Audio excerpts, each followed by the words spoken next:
The Power Hour is on the air, live streaming on YouTube, Facebook, Twitter, and Twitch. I'm your host, Michael Bishop, and thank you for joining us Monday evening. We have to deal with another loss again, and it's unfortunate. And I know everybody's down, especially going into the bye week. So it's unfortunate the way the situation rolls out, but I know this was a well-needed time where our guys have got to get rest. And there's a lot of news breaking, especially on the COVID reserve list, and we'll get to that. But first, I want to introduce my guest on tonight's show. She's very, very popular in the Titans world. Right now, she is known as the most important figure in Titans Twitterverse and in the Titans fandom. Nominated as the NFL Fan of the Year, and will be going to the Super Bowl this year. Representing us, the Tennessee Titans, I would love to welcome my guest, Stephani Perkins. Stephani, welcome to the Power Hour. Hello. Thank you so much for having me. I appreciate it. We're definitely glad to have you on tonight. And it's so unfortunate that we have to talk about a loss. I was really, really feeling good and confident that this team was going to come in and handle business with the Patriots, but it is what it is. It definitely is. It was definitely. I'm not going to say it was a hard game to watch. It was more or less just trying to find the little positives in the negative, or not in the negative, but in the grand scheme of the loss. I took away some very awesome positives from it. Some things we had to learn. I was sad about the Randy Bullock misses. That's not like him. It wasn't, that whole game just kind of seemed off. And then when Mike Vrabel had to throw that challenge flag just for a touchdown, I'm like, this game is already kooky to begin with. That was just probably the most angry challenge flag I've ever seen thrown Oh, in any football game. I've never seen such disgust on his face. Like he was just visibly upset, and that throw was just massive. And I'm like, oh my goodness. But he is undefeated in challenges this year. So I will say he does throw them when the time comes. And I was sad that we even had to challenge it, but that's kind of the way it goes sometimes. You know, we have to take him where we could take him, and he got it right there. Exactly. And it's just, especially knowing that it was clearly a touchdown, and you figure that the booth's job, the only job the booth has, is to review the things like that, and it seemed unnecessary. Very unnecessary. It was very unnecessary flag, very unnecessary call. It was just anyone with eyes knew that that was a touchdown without, like, he wasn't even touched. Westbrook Nikita with not even touched. He got down to the ground, and then a couple of the Patriots defenders just stopped moving, and he crawled in. I'm like, what other proof do you need? Apparently enough to throw a challenge flag, but once again, like you said, undefeated in challenges, but unfortunately, the Titans sit on a 2-game losing streak heading into the bye. But we'll definitely and slowly get into that because I know no one wants to talk about a loss, but that's just part of it. We'll get through it. But first up, we got some breaking news today. We'll jump into it. Let's go on a little screen. So, welcoming everybody to the Power Hour, live streamed to you on YouTube, Facebook, Twitter, and Twitch. And the first news we've got right now, and throughout the college landscape, it has been a wild 24 hours, especially if you're an Oklahoma fan. And it reflects upon the NFL, especially now that Oklahoma is searching for a head coach, and one of the names coming up is Cliff Kingsbury from Arizona. And it's a very interesting name, especially the fact he really ended up getting fired at Texas Tech, but is doing well enough with the Arizona Cardinals to merit a little bit of a look. So, Stephani, do you think it's a good fit? It could possibly be a good fit. I think if I think obviously if they see something in him that's good enough to say, hey, he may be our guy, then I trust their decision on that. In fact, it didn't seem long ago that he was up for the USC job. It seems like not long ago before he took the Arizona job, which, ironically, he's very well could go back into the college landscape if he wanted to, but I just feel with Kyler Murray and everything that he has around him, it would be kind of a downgrade almost. Yeah, I feel like from that perspective, it also it depends on how he feels. wanting to be where he is. I think this year and things like that, he's going to stay in Arizona at least to kind of see where things go. If it keeps trending in the right way, especially like you said with Kyler, all of their offensive weapons, it'd be very hard to see him saying, "Okay, I'm going to give up coaching all these offensive weapons to go to college." But who knows? Things have been crazy, like you said, the last 24 hours. So we may turn around tomorrow and he's like, "Bye." I have no idea.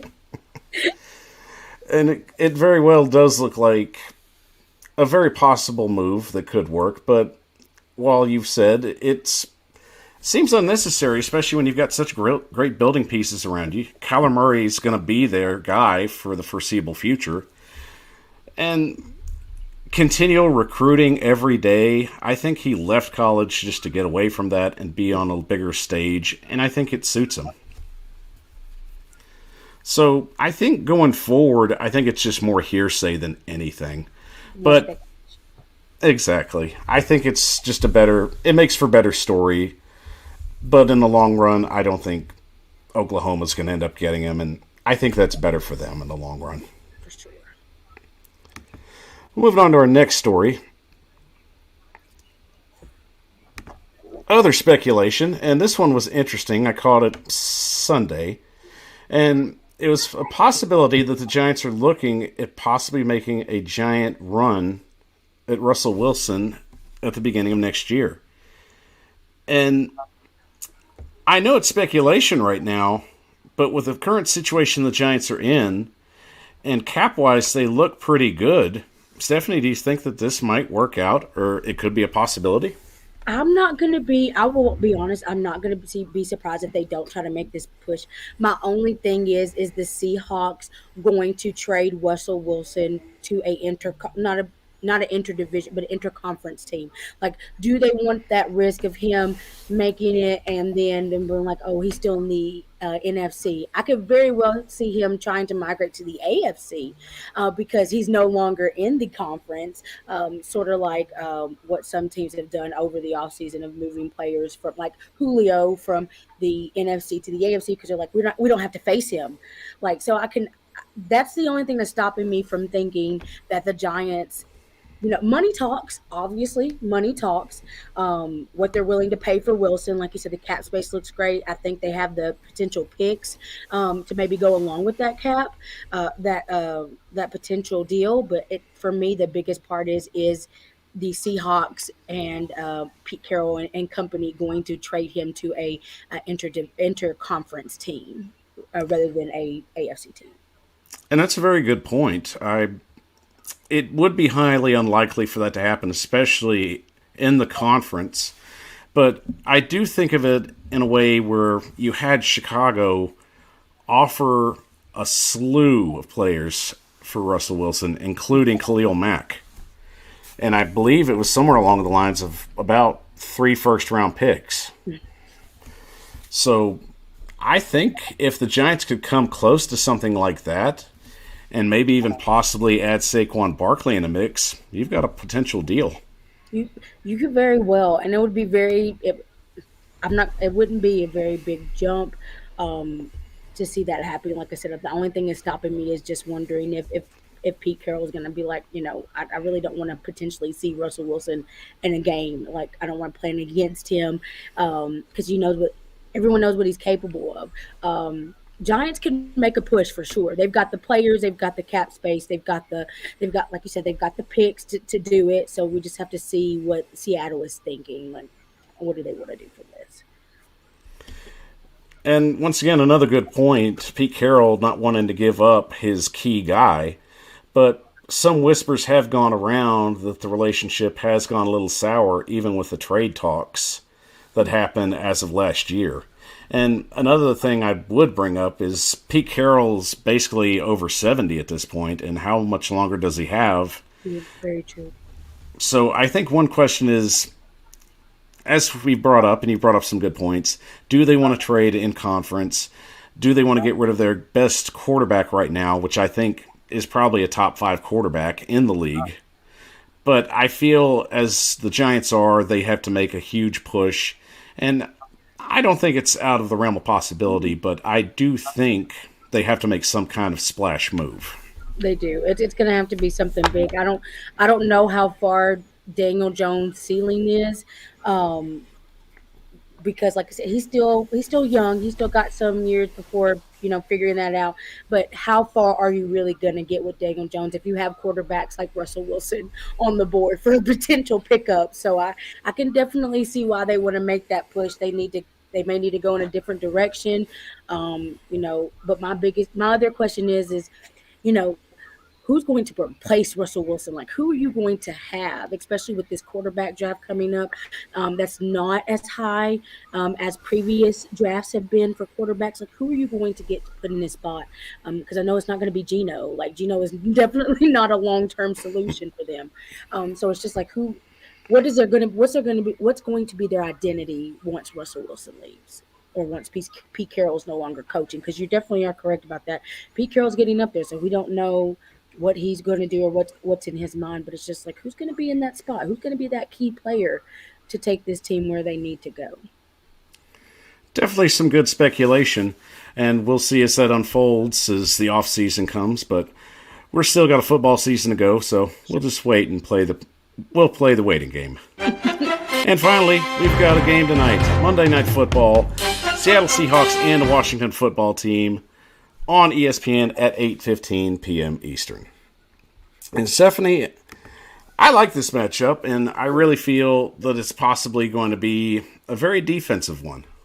So, jumping back onto Russell Wilson, do you think that the Seahawks have to win this game to keep their playoff hopes alive?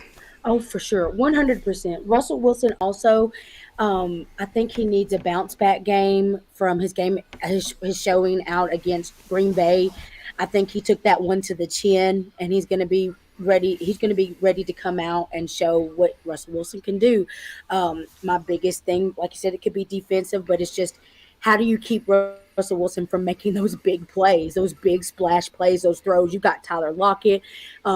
Also trying to figure out how to ruffle DK Metcalf's feathers. It seems like if you can get under DK Metcalf and ruffle him a little bit, he comes unhinged and he kind of loses focus on that game. So if the defense the Washington can kind of, stick someone on him that's kind of ticky tacky, I can definitely see DK, kind of being pulled away from the focus and then focusing on Tyler or trying to get the run game going.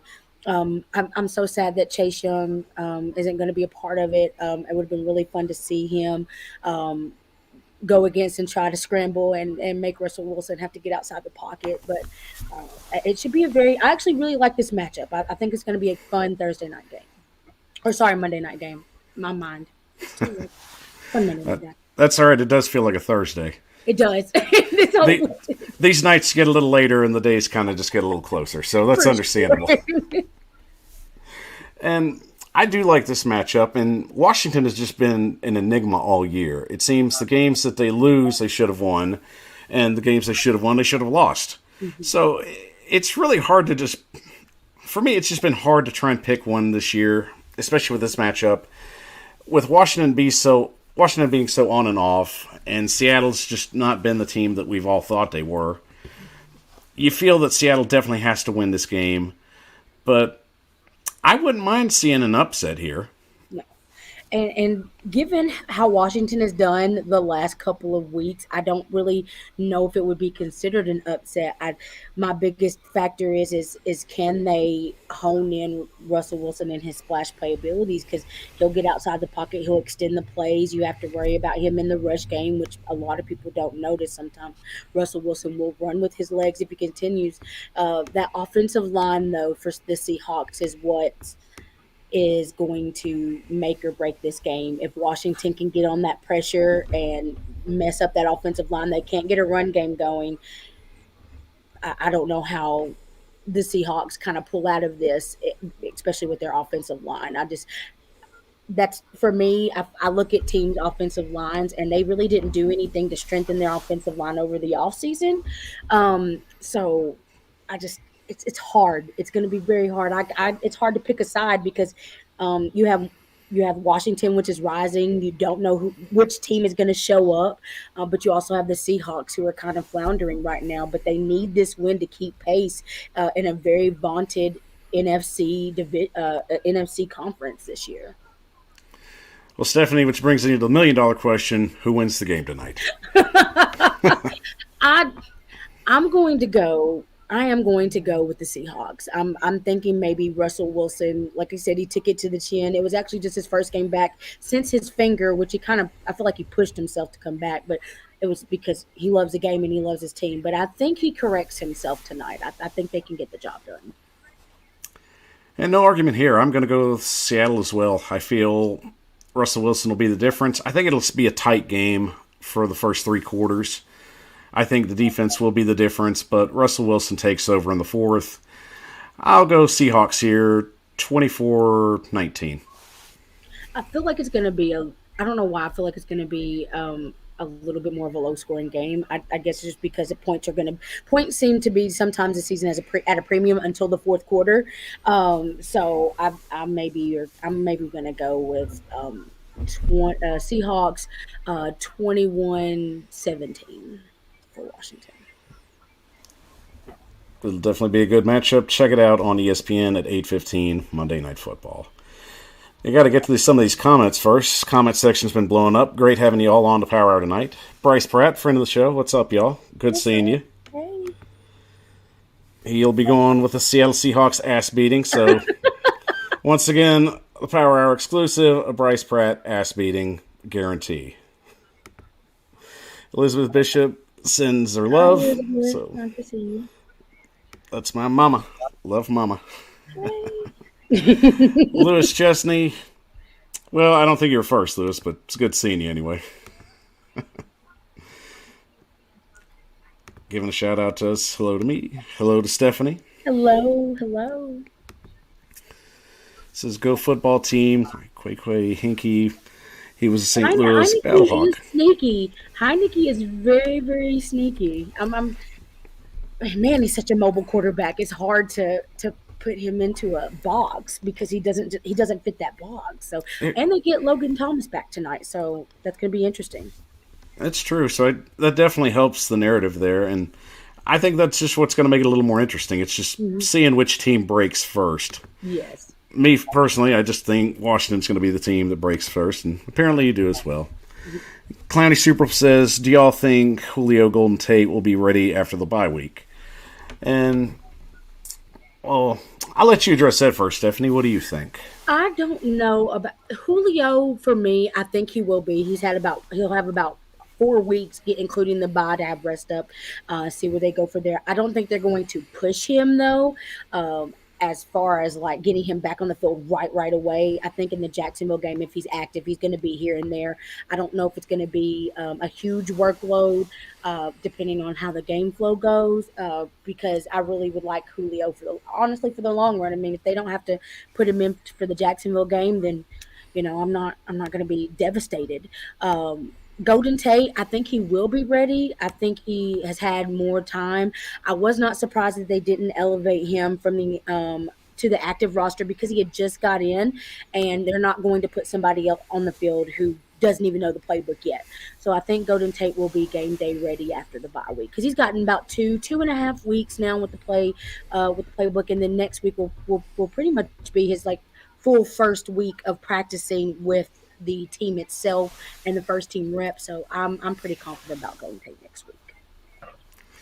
And I agree with that. I think Julio, they'll use him in the Jacksonville game, but I think he'll be very minimal. I think at this point, the Titans have to feel very confident about their running game if they can control the turnovers, which is going to be the huge difference, and we'll discuss that more in the next segment. But I think Golden Tate as well, he'll be ready after the bye week. More of a gadget player. I think they'll probably get him in short pass situations before they try anything long.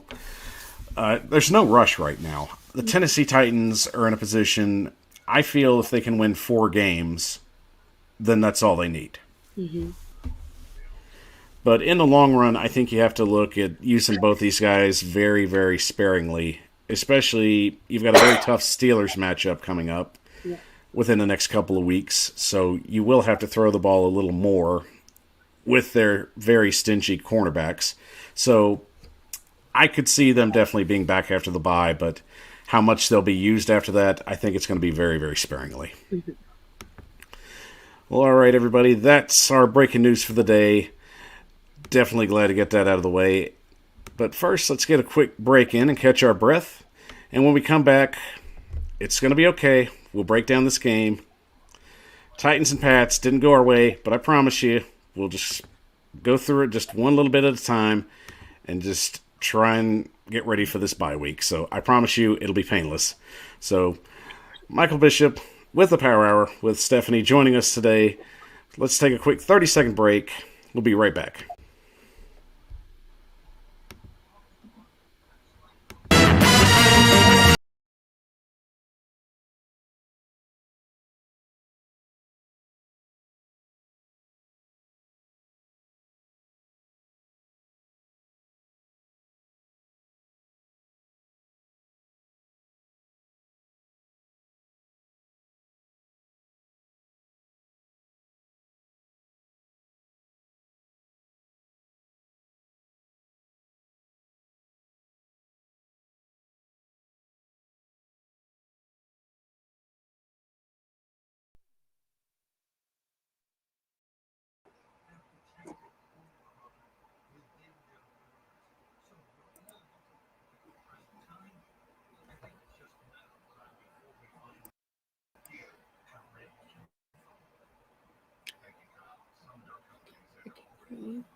I can't hear you.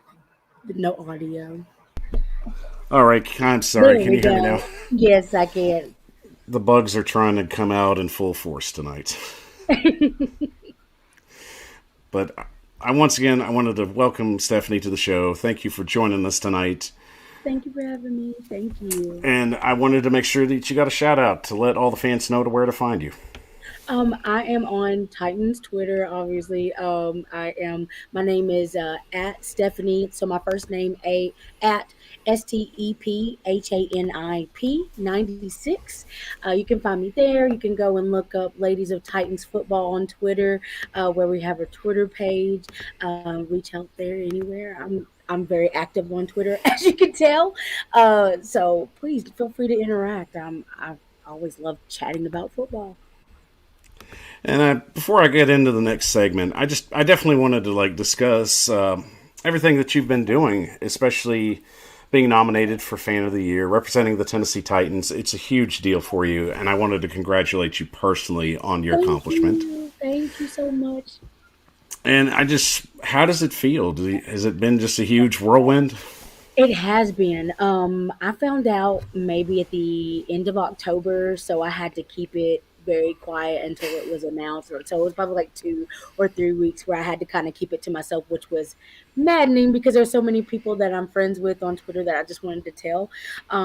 It's otherworldly. Like I started the Ladies of Titans chat last year when I saw there was no place for women to go and have and talk about Titans Twitter. Something that now is open arms, everything like that. It's good stuff. But last year it wasn't. During the pandemic too, I feel like we just needed a place to talk, speak our piece. And since then, we started out with maybe 15 people, and now there's in the chat itself there's 75, which is huge. But then also our Twitter page has grown. There's been a couple of things we've done with the Titans throughout the last year, which is mind-boggling to me. It's just me being the fan that I am. I didn't think that it would take off like it has. And then when they nominated me Fan of the Year, I was complete shock. I had no clue. The reactions that you guys saw on the video was 100% genuine. I went into the meeting thinking it was just about the ladies' game, which we inspired in the off season, which is still crazy. But I thought we were just meeting up to talk details about that. And then Lance came in, and I'm like, okay, what's going on? The funny part is, I'm not huge on being in the spotlight, and so this has kind of thrusted me out in the spotlight, which now I'm just kind of enjoying as I take it. Just uh, being a part of Titans Twitter, and so, thank you for the kind words at the beginning of the stream. I didn't recognize until now maybe some of the impact that's been there. I just try to keep positive. I don't. I can't always, but most of the time I can spin a negative into a positive. That's just how it's always been. I've been there for, people. I don't mind. My inbox is always open if anybody needs to talk. But yeah, it's been a whirlwind. Just trying to come to terms with the fact that the team picked me to represent them out of there's we found out that was over 135 million submissions from each for teams, all 32 teams.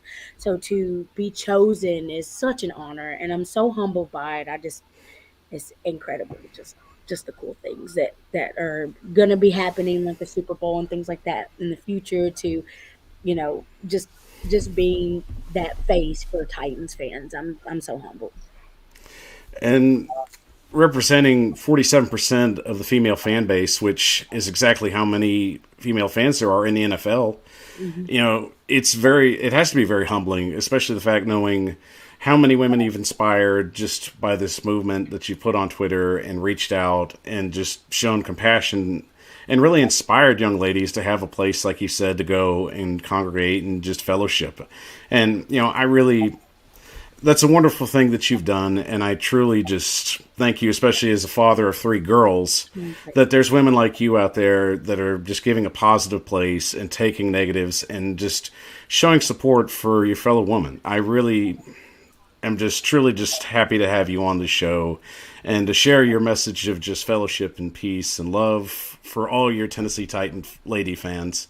So I am very, very humbled to have you on the show, and I congratulate you for the success that you've had, and I hope you have a wonderful time at the Super Bowl. Thank you. Hopefully rooting for the Tennessee Titans. I'm crossing my fingers and my toes and everything like that. So I definitely hope that that's the case for you, and I just congratulate you once again, and Thank you. I hope your site continues to grow and you continue to inspire young women all over the Twitter sphere. So. That means so much for me. Like I've lately I've been like when people tell me about their children and that their fathers or mothers of daughters that hope that want ladies of Titans Twitter to be around. When I was growing up, we didn't have a place like that for young ladies to go to or young ladies to look up to. It wasn't a real big thing for women to like football back when I was 12, back when I was 11 or 13. It wasn't common. So just to hear that, just being a father of three young ladies, so it's just amazing to me because I just want this to be I want this to have something of longevity. I want this to be around for a very, very long time. And it's kind of morphing into my eyes that this is bigger than me, but in the best way possible. And I'm very excited. I'm very excited for the future. And we're excited for you, and I hope your success continues to grow and flourish. And you are definitely an inspiration for a lot of young women and people like myself that just are looking for good, positive role models out there, especially for younger women that I'm bringing up in the world. So I thank you for that. Thank you. Thank you so much. Well, once again, congratulations on your success. I hope you enjoy the Super Bowl. I'm pretty sure your little buddy's going to be joining you there, no doubt. He's excited. He's pumped. He's just excited for everything that's kind of happened ever since then. Like just the moments and like the Titans organized meeting Amy Adams, mind blowing. And then I have a picture with him hugging Amy Adams, and I'm like, That's awesome. he has his picture for the rest of his life. Like that.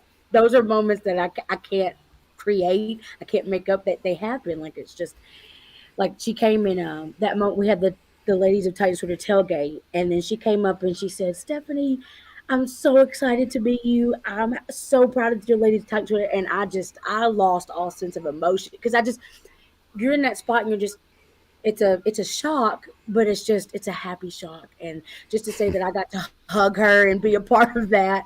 And when all the ladies are just like, you created this, you did this, and I'm like, I may have did this, but it takes all of you to help go along with this. And just as I'm thankful for the spot, I'm thankful for all the ladies who have pitched in and helped and built up the page, all the supporters on Twitter that have helped and pitched up and embraced us and embraced what we've done in the Titan organization to embrace everything that we've been doing. It's absolutely incredible.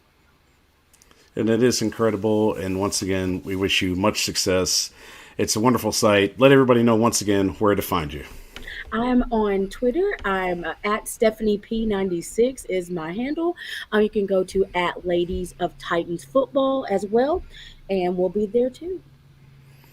All right, everybody. Make sure you check that out after the show. Follow Stephanie. She's doing great things on Twitter for all Tennessee Titan fans, representing us in the Super Bowl, hopefully watching the Titans win the Super Bowl. Fingers crossed. Fingers crossed.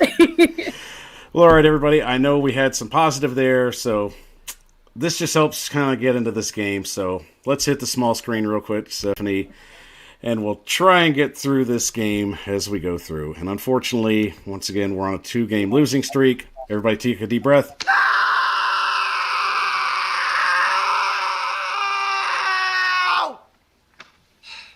Tension breaker had to be done. Anybody else? I might go after them, so I don't know. But yes, once again, it's a turnover battle. In what seemed to be a very close game, Tennessee Titans fought and just didn't come out in the second half and play the game that they needed to play. Four turnovers being the difference maker there. So, Stephanie, from your perspective, what did you see yesterday, and how did you feel after the game? I looking into the game, I went in thinking, okay, we're going to play this game. We're going to do our best ability to win because, like I said, they're professional football players. At the end of the day, they're there to win a game. I just didn't know what we were going to look like with, practice squad wide receiver or depth wide receivers. I'm not going to say practice squad because everybody's elevated from the practice squad. My biggest thing is I saw a team that didn't give up.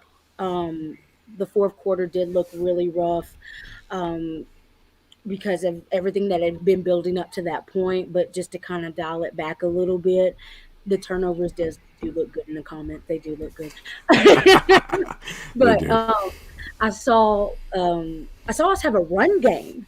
Like I understand we lost, and I feel like the score didn't doesn't really give up the details. I feel like the score is misleading because two of those touchdowns came in the very last quarter, pretty much in garbage time at that point. So I feel like it didn't tell that whole game. Like that first half, it looked like we really were going to compete with the Patriots. I feel like we kept it in. Like I said, the turnover battle, the two fumbles, really kind of hampered us. It gave we had short they had short fieldage, so they can capitalize on those short fieldage. The Randy Bullock kicks that didn't really. Randy had an off day. He did. He had an off day, but I don't think he's going to have another off day after yesterday. After yesterday. And it was unfortunate, especially where we felt like you kind of left some points out there. I think he left And 4 points, and that was a swing in that first quarter. I think that we would have had the lead in the first half had we made those kicks.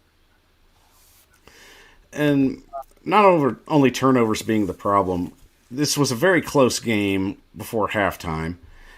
You felt there was a little momentum going in the locker room that the right adjustments would kind of make things work, and it just seemed like nobody could come out and just be the guy in the second half. And once again, Tannehill just looked normal, if anything. And it was a situation where you're waiting for a player to come out and make a difference. And there's the stats right there, where it's mainly you have 200-yard rushers in Hillard and Foreman, and the fumbles take away. You had two guys that were really just toting a load, Mm-hmm. especially with a Derrick Henry-less Titans team. So take the fumbles away. Do you feel a little more comfortable with the running game that we have right now? I do. I only not feel comfortable about our running game, but the offensive line, like we've had some major issues with the offensive line not being able to create that push, to or create those spaces to open up the run game for Hillard and Foreman or whoever was back there. But they've tightened up quite pun intended. They've tightened up quite a bit, not only to try to keep Ryan Tannehill upright, buy him time in the passing game, but for that run game, like I said, we haven't had two 100-yard running backs or since Lindamian and Chris Johnson. That's a long time. Like to see us actually produce those two 100-yard rushers is incredible. Like I feel like I can take away so much positive from that. Like if we can keep that run game going, I think it makes us even better because that opens up that play action pass that Tannehill didn't get to yet. I didn't really see too much play action pass plays yesterday. I feel like it was just the basic, just pass, run, schematics. But when you have the roster that we had going into this game, you can't make it too complicated. But no, I feel very confident if we can keep this rush game going and the offensive line can hold up like they have been. I think we have the shot to beat any team coming up. No, I agree.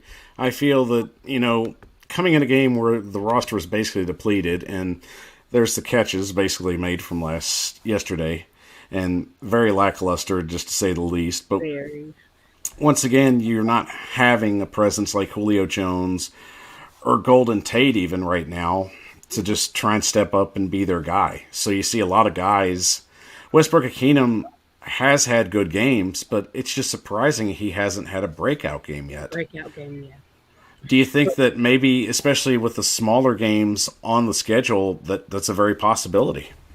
I could definitely see Nick Westbrook-Akina having a better game, maybe coming up. My biggest thing is these guys aren't at the point where they're like 50-50 ball guys. Like I know if I throw a 50-50 or Ryan Tannehill throws that 50-50 ball up, like you don't have that body shape like AJ Brown or Julio Jones to kind of make safeties a little bit like I don't know about this or whoever's against them to kind of stop them from catching that ball. I feel like Julio and AJ bring that presence. They are big physical wide receivers, and then when you go to Nick Westbrook-Akina, Dez is just now getting into the mode of things. This is only his second game, so I don't I can't put too much on Des Fitzpatrick because he's just getting into things. Cody Hollister was just elevated this week. Like I said, granted they're professional football players. They've come in to do a job. Cody did make a contested catch. He held onto the ball after taking a massive shot that I'm sure knocked the breath out of me when I was watching it. So I'm kind of excited to see where Cody Hollister goes in this, and maybe just get back to getting our tight ends more involved, like getting Jeff Swain back involved. He's really good in the red zone. Getting Michael Pruitt a couple more looks, and maybe hopefully Anthony Perkser kind of can show back up on the spot because right now to me he's kind of third tight end tight end 3 behind Michael Pruitt and Jeff Swain. So let's see how it goes. And it was definitely just discouraging to see Michael Pruitt get held back all day. You felt that he had to be the difference maker, especially in a Patriots team that likes to try and play a zone. So seeing him just get held back was just very disheartening, especially when we're a team that tries to utilize tight ends to their fullest potential. But also on the defensive side of the ball, you try your best to try and make a difference, but you can only do so much, especially when your offense isn't giving back in those situations. So Kevin Byard being the leader of the team, and it's unfortunate we only had 1 sack and it came from Byard. Is it a little concerning that our pass rush, especially with a lack of Bud Dupree right now, is just looking a little more pedestrian right now? And that brings up a very good point because I did see somewhere on Titans Twitter where people were talking about Bud Dupree and the sacks. There's more to a pass rusher than sacks. That to me, that is a very glorified stat. His presence on the field, and they have just gotten to a point where they had all 5 people in the front have been playing with one another, so they can kind of feed off of one another between Danico, Jeffrey Simmons, Harold Landry, and Bud. They created that 4-man rush, and with Bud being out, there wasn't as much. You lose that one key piece, and I think it shows that with our lack of a pass rush because now you can double team Jeffrey Simmons and not have to worry about Bud Dupree being over there or Harold Landry because you're able to double team more individual players to keep them from getting to your quarterback. And I mean, Mac Jones really wasn't running for his life yesterday. The Patriots offensive line up until that point had been letting up sacks here and there. So it was kind of discouraging to not see a pass rush. Who was it? Mac Jones looked like he was sitting in the backfield sipping tea and reading a book while he was making some of those throws. So it was a little disconcerting. I mean, like I said, Kevin had his blitz and got his sack, but I feel like they Bud, I can't wait for Bud to come back because I feel like that's going to make more of a difference than what people realize it's on paper. And I believe it will. It's just unfortunate that we've looked very suspect the last few weeks without him being on the field. And another breaking story, I know if anyone hadn't heard yet, Kevin Byard has been put on the COVID-19 reserve list. So at this point, it's basically just a wait-and-see process. But if it had to happen, it's good it happened right now while they're going through the bye week. So, Stephanie, do you think that this will be any kind of hindrance going forward? Or should there be like a concern of maybe a possible outbreak? And it's hard to not get negative on the subject, but especially Oh, you're fine. I was saying, I was going to agree, especially with our previous outbreak, our history from last year. It's very, very hard not to automatically go to that point. My positives is I believe Kevin Byard was very vigilant. He knew something maybe had been off. He got tested. He got put right on that list, which we don't know more. We'll only know more as they let us in, which they don't really, the Titans really don't have too much of a history letting us into things until, certain moments and times, but that's just how they roll. But I really don't have too much concern. I'm thankful, if anything, that it's right now. It's during our bye week, which is 2 weeks. So, and then if he's vaccinated, it's a shorter time period. My only concern is maybe the after effects, depending on the severity of his COVID. Like I said, if he has the shot, it may be less severe. If not, we'll have to see how it goes. Because COVID can have a lot of effects once it's done that many people don't feel until once it's over. So, but like I said, positive on this is that it happened during the bye week. Hopefully there's no close contact, and hopefully this list doesn't grow. I do not want tomorrow to wake up and see Adam Scheffner reposting somebody else is on COVID, because that's not what we need right now. That's not what we need. No. And just definitely a reminder for everyone that COVID is still out there, and please just exercise social distance and keep yourself safe out there no matter what your circumstances are. I don't want to see anybody catch this or anything like that. So please remember, be safe out there with this going around. And just basically turnovers being one of the bigger stats there. But we try to get to a lighter side of it. And from our good friend Ken Moore at K-More Sports, this is very uplifting. When the Colts lose, the Titans win. Tennessee is still in great shape heading into the final stretch of the season. 3-game lead, counting the tiebreaker with 5 to play. Hashtag Tighten Up, and who cares about the shit? You want to say hi? You can say hello. Hello! How you doing, buddy? All right, bye. A little hyper right now. All right, love you, bye. Okay, there we go. That's all right. And like that, he's a whirlwind. He comes and goes. He's just getting his screen time in. For sure. But Ken Moore saying that right now, as long as the Colts continue to find ways to lose, that helps Tennessee's case moving forward. So, Stephanie, knowing that right now the division is still very much in the grabs, first place in the seeding right now is gone for the moment. Is it still a little bit encouraging knowing that Tennessee can lock up this division, especially with weak circumstances that the Colts are having to go through? I really, and I apologize, I may have to repeat the question one more time, trying to corral a kid. I understand. I have 3, so I understand.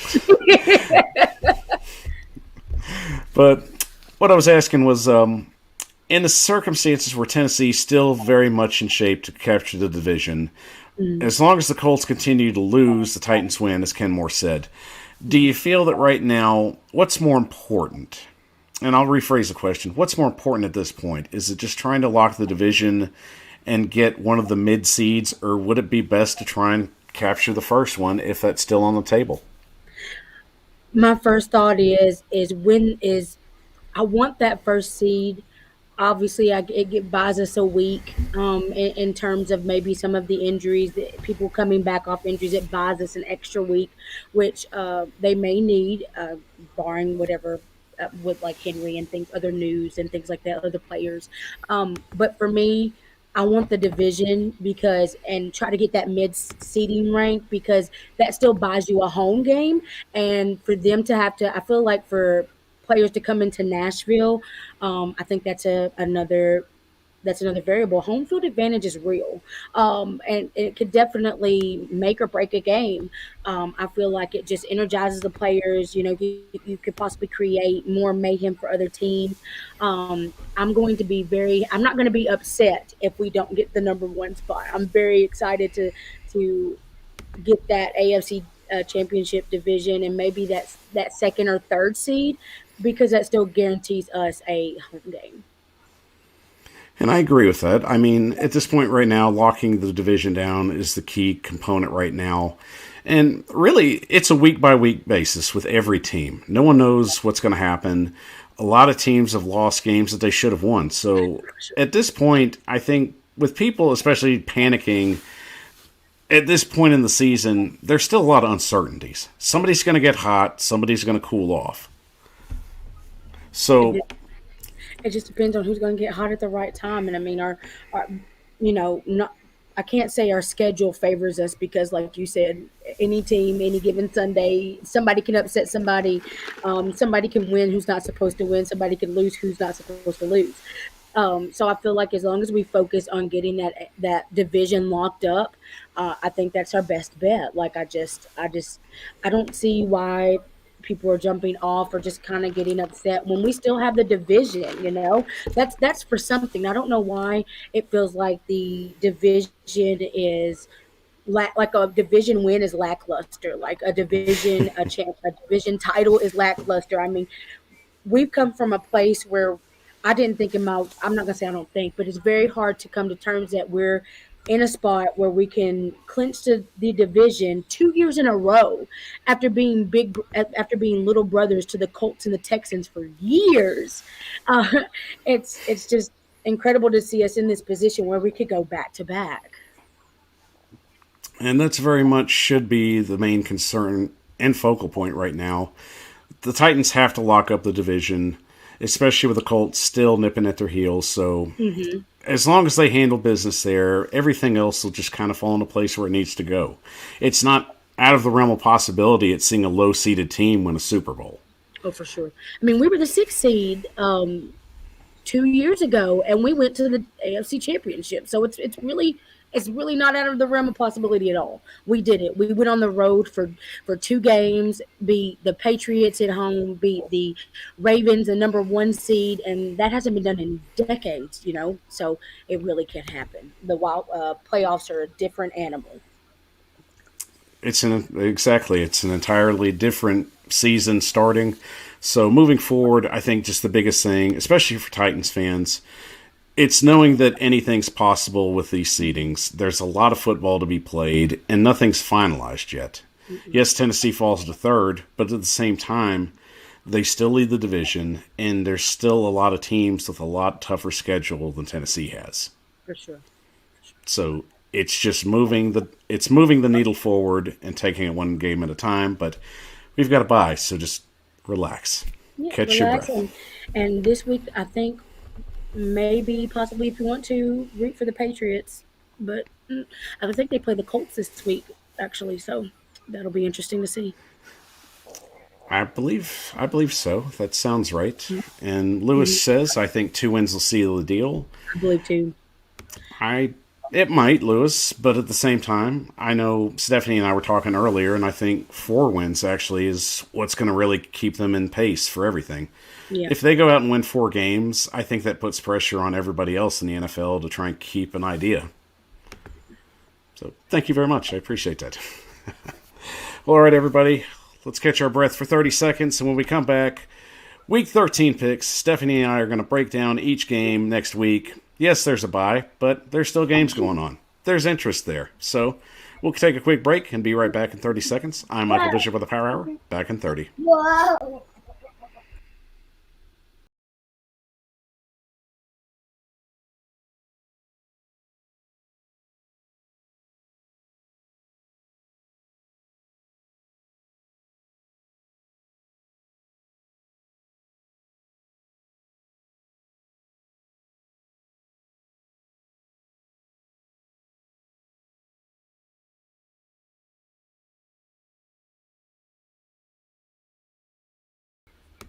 The Power Hour is on the air, live streaming you on YouTube, Facebook, Twitter, and Twitch. I'm your host, Michael Bishop, and thank you for joining us this Monday evening. Great having everybody on here. Love all the comments. It's been a great show tonight. And don't forget, if you love the show, help it grow. Please follow, like, and subscribe on YouTube, Twitter, Facebook, and Twitch. I'm also on TikTok. Find me at the Power Hour 615. And Stephanie, I definitely want to let you get a shout out real quick. You can definitely find me on Twitter at Stephanie P96 or our Ladies of Titans Football at Ladies of Titans Football. Find me there anytime. Seriously, y'all, if you're not following her, I don't know what kind of Titans fan you are. You need to go and reevaluate yourself. You're ashamed. Go to the corner right now. I can't even look at you. All right, Stephanie, we've got some Week 13 picks to get to. Let's hit the little screen and let's go to it. Week 13 Power Picks coming at you. Let's do it. And for our first game, this one's going to be a pretty good matchup, despite quarterback questions on the Saints side. An 8:20 matchup on Fox. The Dallas Cowboys are against the New Orleans Saints. Stephanie, who do you like in this matchup starting out on Week 13? I actually like the Saints here, and I'll tell you quickly why. Alvin Kamara, or Kamara, however anybody likes to pronounce his last name, he's going to be definitely a factor. I don't know if the Dallas Cowboys defense is ready for Taysom Hill. I get he's had some bumps and bruises, but I feel like he's ready to come out and show why he should be the quarterback that they paid quite a bit of money for. He's also very, very fluctual in the run game. They still may bring out Trevor Siemian for some trick plays because Taysom Hill is a gadget player. So kind of excited to see how that's going to match up against Dallas defense. It's kind of been a little bit suspect. I'm going with the Saints here. All right, I've got to break out my Lee Corso and say, not so fast, my friend.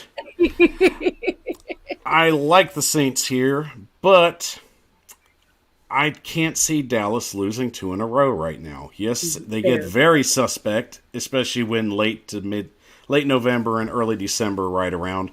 But this ain't your daddy's Cowboys team. This is a team I feel is a little bit more solid on the offensive side. Yes, defensively they've struggled a little bit, so I am going to throw my check mark right up on the Cowboys. So next, hitting our Sunday matchups, a 1 o'clock matchup on Fox. We've got another great NFC South slugfest with the Atlanta Falcons and the defending Super Bowl champion Tampa Bay Buccaneers. Stephanie, who do you like this matchup and a possible air show? Tampa Bay. This game is very much reading to me shootout. Part of me was, before you even start, part of me was on the Falcons only because Cordero, I love Cordero Patterson. I love Art Smith. They kept the game close, and then Brady decided to turn on his 5-touchdown magician hat and, just went bonkers. And I feel like now he's in that mode where he's just ready to kick butt and take names. So I feel like Tampa Bay's got this one. Could it be an upset on my side? I don't know. It's very questionable with the Falcons, but no, I'm going to give my check mark to the Bucs. Easy. It's easy. And a 1 o'clock matchup on Fox. Arizona Cardinals and the Chicago Bears. I'm throwing my lock of the week on this one. Stephanie, do you feel confident in throwing a lock on this one? I throw the lock, no key. I throw the whole kit and caboodle. Arizona is just too powerful of a team. Even if you have Kyler Murray, even if you have Colt McCoy, you have a quarterback to worry about, and that's very rare to come into this league and have a starting quarterback and a backup quarterback that you have to worry about equally that can kick your butt. Chicago, to me, just doesn't have those pieces. Andy Dalton, granted, he got a win against the Lions, but again, it was against the Lions. I just don't see him stringing this together. I throw that lock on the Cardinals. So you have a double lock on this one. No argument on my end. Lock it up. Move to the next one. In a 1 o'clock matchup on CBS, the Cincinnati Bengals take a trip to the Los Angeles Chargers. Pretty interesting matchup and a potential wild card matchup even. So, Stephanie, who do you like in this one? Especially since both teams have been just airing it out lately. This is very hard. This is going to be one I'm going to be watching very closely because, like you said, not only does this have regular season implications, but this has postseason written all over it. These two teams just seem to air it out. They love to throw, but then you have Austin Eckler, you have Joe Mixon, you have Jamar Chase, and you still have Mike Williams and a couple other stars, Keenan Allen. So this is definitely going to be the game for me to watch this weekend. It's going to be exciting. I'm going to go with the Bengals, though, or the Bengals. I feel like Joe Burrow is getting back to where he was before those couple of game losses. I feel like they're gelling at the right time and getting hot. And I feel like they can stop Austin Eckler. I feel like they have that sneaky defense that can stop or hinder. If you take away Austin Eckler and make make him pass the ball a little bit more, you might create some mistakes. So I'm going to put my check mark on the Bengals this week. That's a bold take. I also struggled trying to pick with this game. And it really came down to quarterback. Which quarterback do I trust the most stepping out on the field? Mm-hmm. And I love Justin Herbert. I think he's going to be a star. And same with Joe Burrow. In fact, when Tennessee was struggling early, I was really vying for Sean Robinson to make the trade for Joe Burrow if it was possible at that time. But it didn't work out. Ryan Tannehill's fine, so I can live with that. But in this game, I've got to go with the Bengals. I like what they've been doing. I like the fact that they continue to show me that they're out there punching people in the face. And I think the division was very much going to be in tow with the Ravens and the Bengals before the season's over. So give me Cincinnati on that one. And then a 1 o'clock matchup on CBS, a very interesting matchup, especially for all our Titan friends out there, the Indianapolis Colts and the Houston Texans. Stephanie, I know we'd like to see a tie in this one because I really could care less who would win. I'm rooting for a tie. I am fingers crossed for a tie for sure, but we're going to have to make our pick. So. We will, and I will let you go first. Who would you like to, win? My heart, and there's two different. There's obviously going to be two different answers. Realistically, actually, I don't. Part of me feels like Texans might surprise them. I don't know if they'll see it coming. It's hard. They're very suspect. They were able to slow us down and beat us, but then lose to the Jets. So it's very hard to pick. But I mean, if I'm going to have to go with anybody, I'm going to have to take. I'm going to take the Texans. I just can't. I cannot put my money on the Colts. Like, Jonathan Taylor looked pedestrian last week. And once you take away Jonathan Taylor and make Frank Wright decide, hey, we're going to keep passing the ball 50 times. If you get Carson Wentz into a battle where he has to keep tossing the ball, he's going to make mistakes. And the Houston's defense is very opportunistic. And all it takes is one turnover to flip the game. And so I think that I'll take the Houston Texans in an upset. I think it takes one turnover to change the whole game. Stephanie going with an upset. I like it. Bryce Pratt also going with the Texans. And also Lewis saying Texans and an overtime win. And here's where I got to be the difference maker.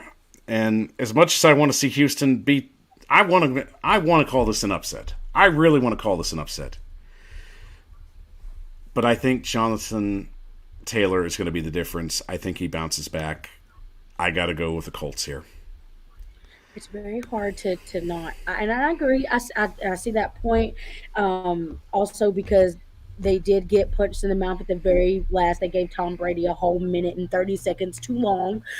So they kind of want to lick their wounds and come off of that loss. So I can definitely see why you pick the Colts on that one.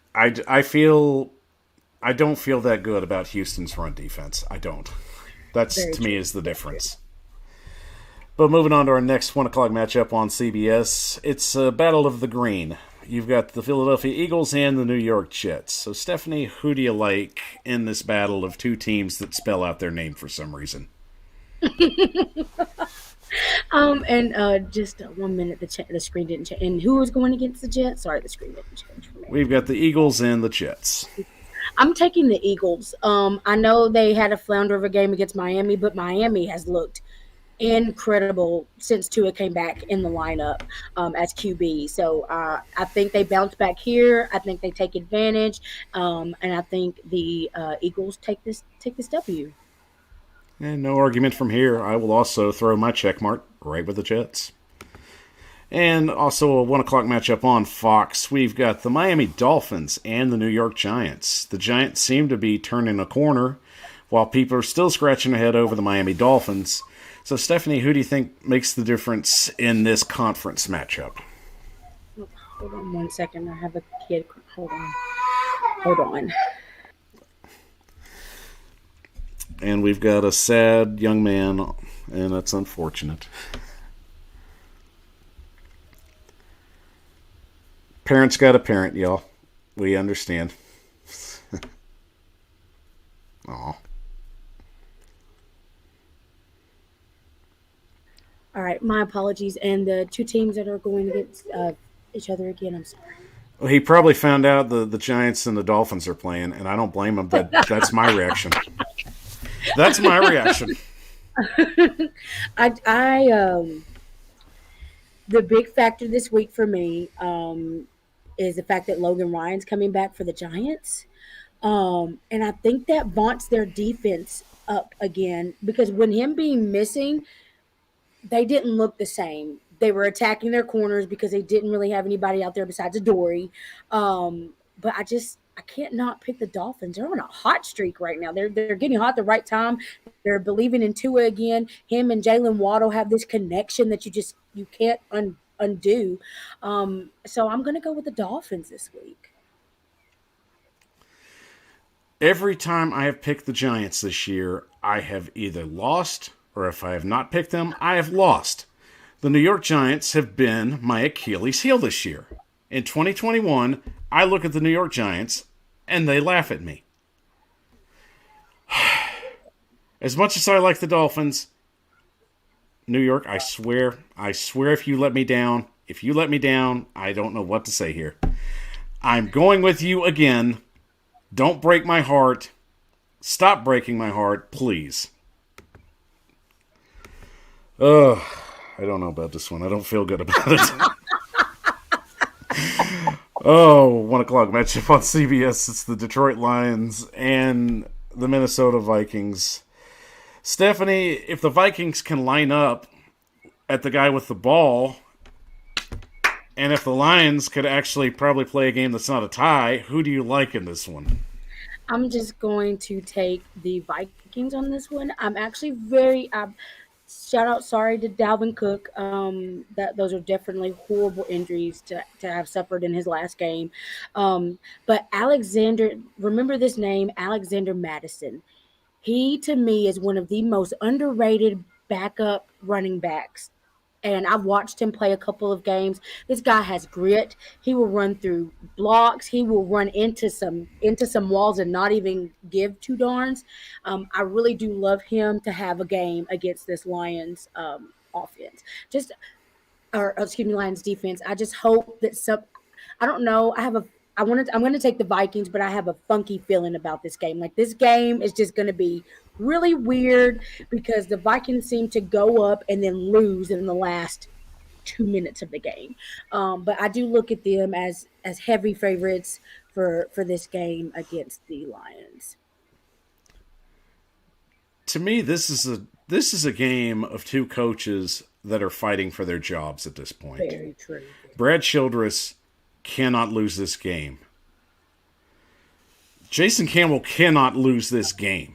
It can't happen. I'm sorry, Dan Campbell can't lose this game. It cannot happen. Guys that normally lose games in the teens don't make it to another season. No. And Brad Childress, on the other hand, he hasn't done anything with the Vikings, and it's disheartening. The farthest they've gotten was the NFC Championship back in 2017, and that was a lifetime ago. Mm-hmm. So both these coaches know what's on the line. I know what's on the line. But which team do I trust right now? And that's the question. Detroit can't win And Minnesota can't line up and snap the ball from the right guy. Not at all. Not at all. My biggest thing is the Lions don't have DeAndre Swift, and that is one of They their key. don't. They have T.J. Hawkinson. Granted, he's an amazing tight end, but he can't do everything. That's true. That was my biggest factor because they don't have DeAndre Swift, and he's their key guy. Like I feel like he takes that pressure a little bit off of Jared Goff when you get that run game going. Now, if DeAndre Swift was in, my pick might have fell a little bit more to the Lions because I feel like they can get that run game going against the Vikings defense that gives up a lot of yards to running backs. But I think this is going to be either a low-scoring game or it's just going to be straight running. I feel like Alexander's going to tote that rock all the way to a W for them. And I feel the same way. I think it's going to be a low-scoring game. I think it's going to come down to the teams carrying the ball. It's just... And I've got to go with this one. I am going to say Minnesota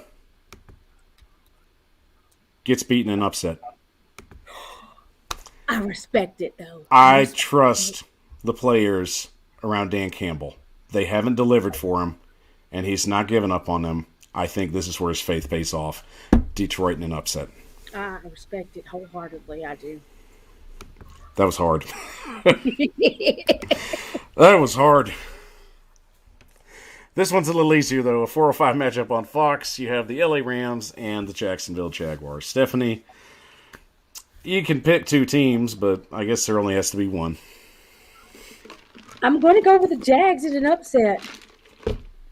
So we've got a double upset. I think the Jags can bully Matt Stafford and cause this game to go their way. They, at the end of the day, if the score's 1 or the score's 2-0, Jags still win, in that case. But I feel like their defense is obviously, I think because of the Jags, that they don't get that credit, but their defenses look very good. And I think once you start bullying the Rams, they don't know how to play bully ball. They're very pretty in their schemes and things like that. And I think they're going to overlook the Jags in this. And I think this is a cool point to see. Maybe the Jags can bully them into losing. They're very physical on the defense. You saw what they did to Josh Allen just a couple of weeks ago. I think they could pull off an upset. Stephanie's going a double upset on the show. Do I feel bold and will I follow suit? I like the analysis. I think it's very possible, but I'm going to go with LA. I'll play it safe. I will play it safe. I'm not that brave. In our next 4:05 matchup on Fox, we've got the Washington football team against the Las Vegas Raiders. Stephanie, who do you like in this matchup of an old Super Bowl classic? That was the Washington football team against the Las Vegas Raiders. That's right. I like the Raiders in this. I believe it feels like they've kind of had a mini bye since technically they're not playing until Sunday. They played on Thanksgiving. And Washington football team's coming off a short week. That's a very short turnaround. I believe that Max Crosby and company are going to be in that backfield. If they can get rain on Taylor Heineke and smother him a little bit, I see the Raiders. It's hard. It's hard to go against Derek Carr right now. It's hard to go against Josh Jacobs and also Darren Waller. I know he didn't really have too much of a huge outing in that game, but they have some really good playmakers on that offense that I just cannot see Washington football team keep up with. Good points. Definitely want to give a shout out to our guys coming in on the show. Titan Anderson, Tighten Up. Good seeing you, buddy. And, of course, our friend Titan Rossi. What's up, guys? Just got off work. Good seeing you, buddy. Glad you're off work. I'm glad for anybody to be off work at this time. That's horrible. Right. So here comes my point where it's like, who do I trust a little more right now? Both teams are just very wishy-washy at this point. So who would be the more stable pick? I do like the Raiders, but I like Washington better. So I will go Washington in an upset over the Raiders. The Raiders have too much turmoil they're still trying to overcome. And I think it's one of those games they're suspect in. Washington takes advantage. So moving to a 425 matchup on CBS, which is odd to see an NFC matchup on CBS, but here we are. We've got the Seattle Seahawks and the San Francisco 49ers. Stephanie, who do you like in the Battle of the Bay? This one's a little more challenging. This one, I don't have a. Usually, you kind of lean towards some type of, but this one is very dependent. This one's very evenly matched. But I think I'm going to lean San Francisco 49ers. I'm riding the hot hand right now.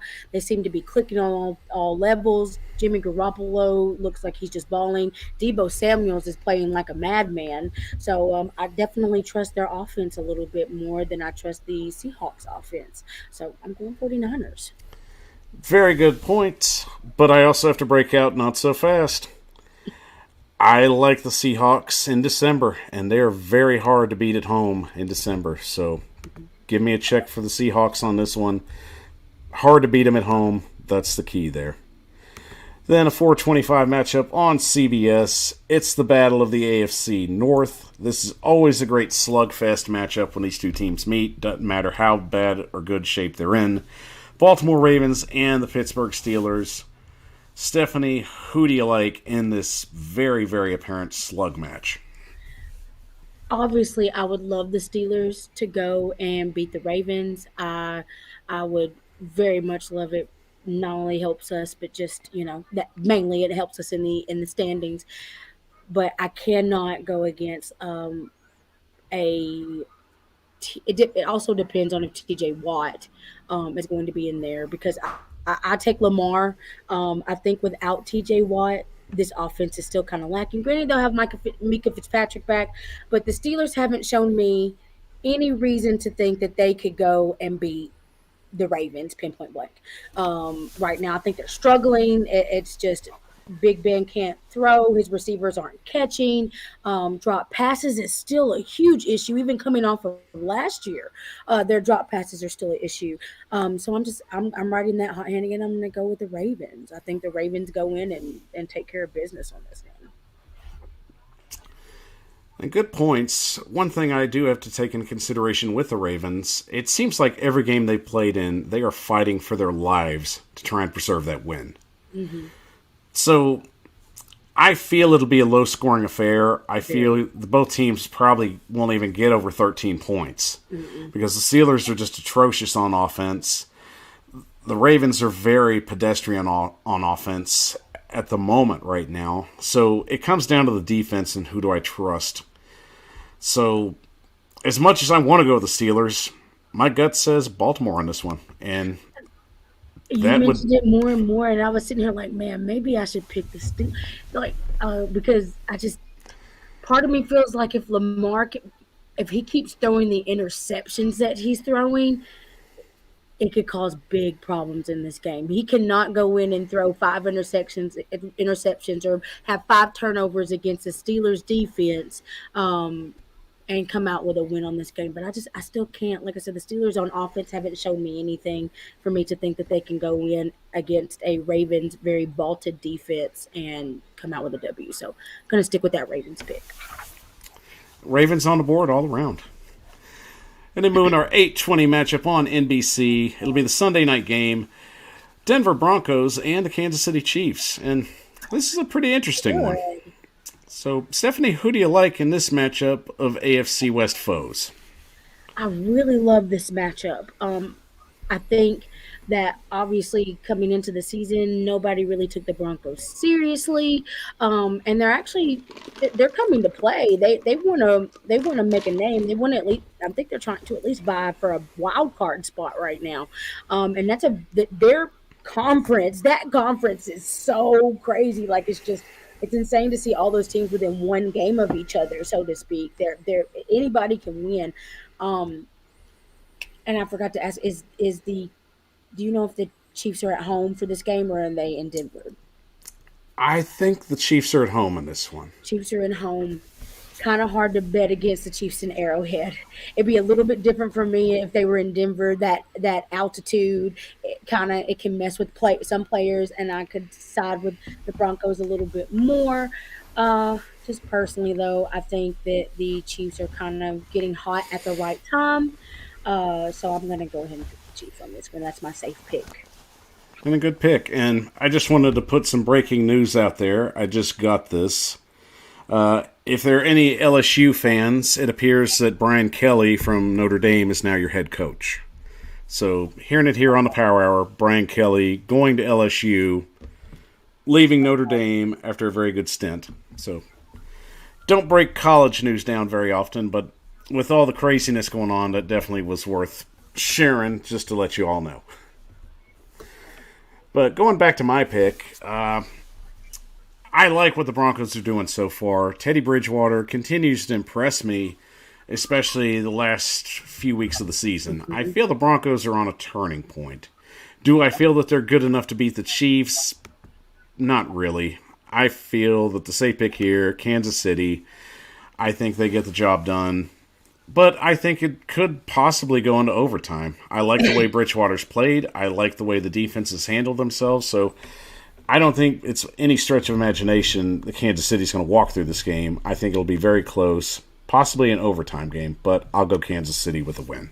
Mm-hmm. And finally, the last game of the week, an 8:15 matchup, Monday Night Football, ESPN. Everyone will be catching this one, especially with Tennessee Titans playoff hopes on the line.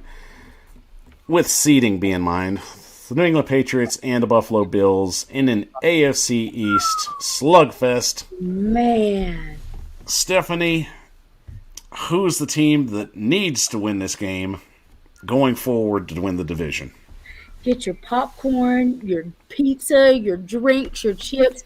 Get everything you can. This is the game of the week. That Monday night game is going to be insane. Just seeing where they're coming from. The Patriots have revitalized their season. They're hot. And the Bills are just the Bills. I kind of have to take the Patriots in this one only because I feel like the Bills are suspect. I cannot trust the Bills right now. They win against bad teams and they lose against good teams. So I feel like the Patriots have this one. Their Patriots defense has just been incredible just to watch. Even with being the game that we had yesterday, their defense, once again, opportunistic, creates turnovers. Chris Jackson, all of them punching balls out left and right. And also, Bills do not have a run game. They don't. And I think that's what's going to cause them a lot of problems in this game. If the Bills had a run game or at least stuck to a run plan, I think they could give the Patriots some problems, especially with Josh Allen back there. But they don't have a run game. And so I think they're going to focus and zero in on Josh Allen quite a bit because of that fact. I think it makes him one-dimensional in this game. So I'm taking the Patriots. Great pick. No argument on my side. I will also be going with the Patriots. We saw what they did to the Tennessee Titans, and I have no doubt that they're going to handle business against the Buffalo Bills. It's not the same team that the Bills faced earlier in the season. The Patriots have honestly got their wheels rolling, and right now their offense is clicking on all four cylinders. And the Bills right now are just been very pedestrian as of late. Yes, they bounced back against the Saints, but do I trust them enough, especially with some of the playoff contention teams that they're going to be going up against? Not at this moment, especially with the Patriots rolling. So I'm with you on that one. Safe bet there. Patriots will go that way. And for the Titans... I was going to say, also the Bills lost Tre'Davious White this week, too, in their game. They did lose their top corner. So that was a difference maker last year in one of the games. They didn't have him in, so I can see Mac Jones kind of eating up that secondary a little bit, not going to lie. I think they will definitely take advantage of that side, like you said, so no shocker there. And, of course, we're on a bye, guys, so relax, enjoy it, get healthy. Keyword, get healthy. Get healthy. Yes, get healthy, please. Oh, goodness. Check some of these comments, Lewis. Thanks for being on, Lewis. Definitely good having you on the show. Nice to meet you, Lewis. Al Pierce putting his winners out. Cowboys, Bucks, Cards, Bengals, Colts, Eagles, Dolphins, Vikings, Rams, WFT, 49ers, Steelers, Chiefs, and the Bills. I'm going Bills. I respect it. I see you. It's just going to be hard. It'd be different if the Bills had a run game, but they absolutely are so one-dimensional on offense. It's really bad. In this cold time of year, running is going to be the key to some of these games. And I think the fact that they have yet to establish the problem they should have focused on over the offseason, it's going to hinder them down the line. It will, and it's something that, like you said, has hindered them, and it's been a suspect kind of situation, so it's unfortunate for the Bills to see what was a Super Bowl favorite right now continue to slip and slide down a slippery slope. But as it is in the NFL, that's the way it goes. Yes. Well, everybody, thank you for joining us tonight on the show. I want to thank Stephani for joining us. It has been just a joy to have you tonight. We've had a lot of fun, and I want to make sure you get another shout-out and let the fans know where to find you.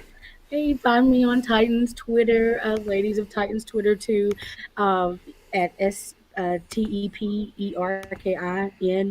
Actually, that's my last name, sorry. But you can find me at STEPHANIP96, so that's Stephanie P96, or Ladies of Titans Twitter at Ladies of Titans Football on Twitter.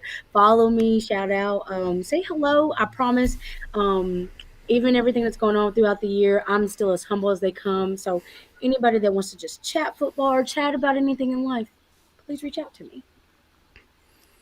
Find her at her websites, everybody, at the Ladies of Titans Twitter. Stephani, thank you for joining us on the show tonight. We've had a lot of fun, and we definitely have to try and get you back as soon as we can. But you enjoy the bye week, and definitely, once again, congratulations on being the contestant winner, and we hope you enjoy the Super Bowl and have a great time. Get a lot of pictures up. We want to see pictures. Oh, for sure. I feel like I'm going to be live the entire time. It's going to be a blast. Thank you so much for having me. I appreciate you taking the time out to talk and us chat and us have, good time. It was fun. Thank you so much. I appreciate that. We're very pleasure to have you on the show. Thank you so much. Thank you. Stephani Perkins, Ladies of Titans Twitter. Make sure you check her out. Just doing great things in the ladies community and just for the community of Titans fans as well. And I got to get a shout out for myself. Make sure you check out the Power Hour 615, my website, on Facebook, Twitter, Twitch, and also on TikTok with my daily TikTok videos and PowerPoints. Check those out every Tuesday to Friday. So, guys, thank you for joining us tonight. We hope you have a great night. Enjoy Monday Night Football. I did want to let you all know we will be off next Monday. I will post a video for picks and maybe even possibly an interview. We'll see. But we will be off next Monday. We'll be back the following after the bye week. So, as we say goodnight to you, make sure you stay warm wherever you are. And please enjoy yourself. We hope you had a great holidays. We'll be back as soon as the bye week's over. So, Michael Bishop with the Power Hour. Have a great night and an even better tomorrow. Thank you. Thank you. Take care and tighten up. Tighten up. Thank you for watching the Power Hour. And don't forget to like, subscribe, and ring the bell for more content. And you can also follow us on Facebook, Twitter, Twitch, and TikTok at the Power Hour 615.